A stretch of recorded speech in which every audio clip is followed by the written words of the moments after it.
Okay, so let's start by just looking at all of this wiring, just unnecessary. And if you have an FDRX-7, you know about this horseshoe of wire. So this is my FD. Excuse the mess, but it's been a hectic time working on this thing.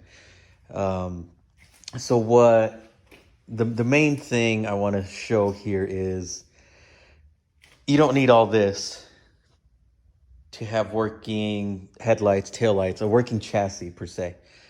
Yeah, so here, obviously, we have a non-rotary engine anymore.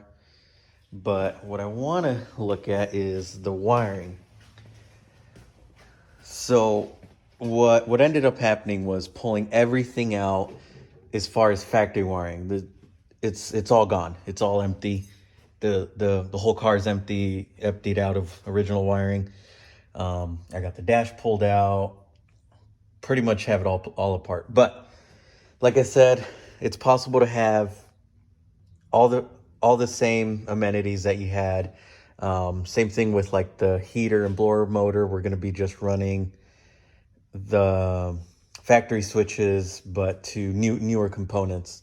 It sounds like a lot of... Hoopla! Sounds like a... Hoopla! Hoopla!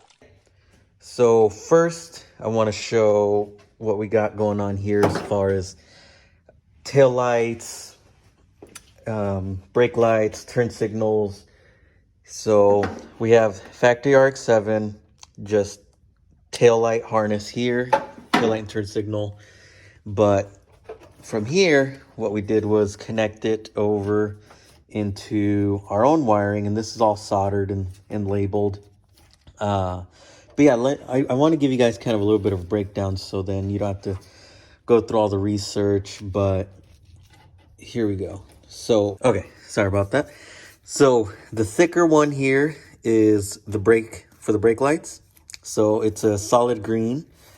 And then the other green one, it's slightly thinner. And this one's actually for the tail lights. It's green with a white stripe. And then we have a black and red one, which is for our turn signal. In this case, our right turn signal. And then naturally, black is the ground. So what I did here was I have that running right over to here, crossing over into the left, and I have it sharing things that can be shared. For example, the tail lights and the brake lights, and then the ground is also shared into a chassis ground here, if you can see that there.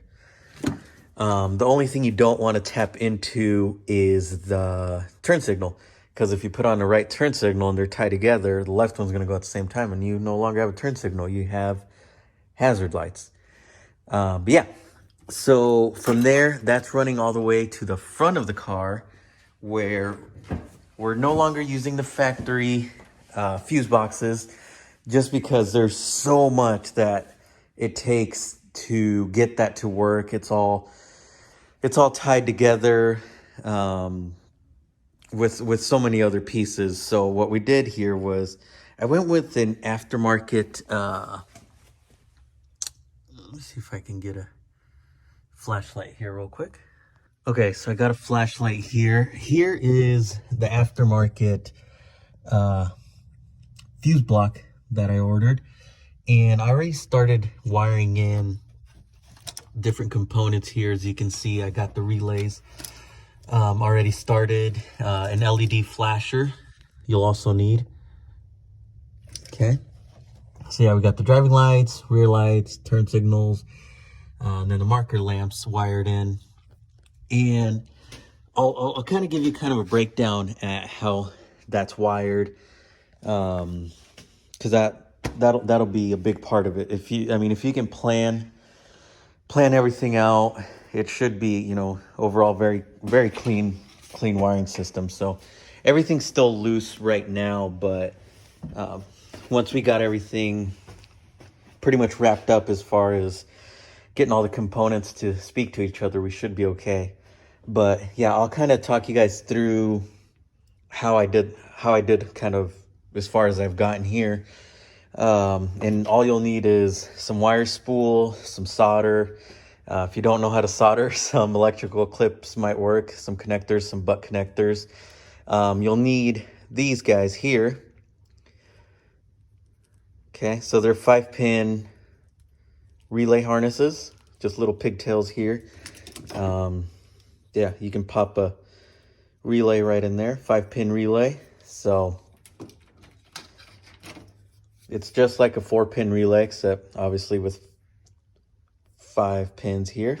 So let me give you kind of a breakdown of how I'm wiring my FD Rx-7 with the factory tail lights, factory markers, factory license plate lights, and then, yeah, just kind of putting everything in the factory location. For example, the fuse box is where the factory fuse box was. So let me give you a breakdown of that. Real quick, I just want to show the factory fuse block. As you can see, it's got the fuses here, but then it's got harness that plugs in there, harness that plugs in there, harness that plugs in there. Just a lot. Yeah. Also at the same time, doing a valve adjustment on this here. If that's something you want to see, definitely let me know and I can kind of explain. This is a D16Y8 doing intake and exhaust valve adjustment. Yeah, so just quick thing in case anybody ever asks. 0.09 on the exhaust side, 0.07. There's a whole procedure to it. Let me know if you want to see that.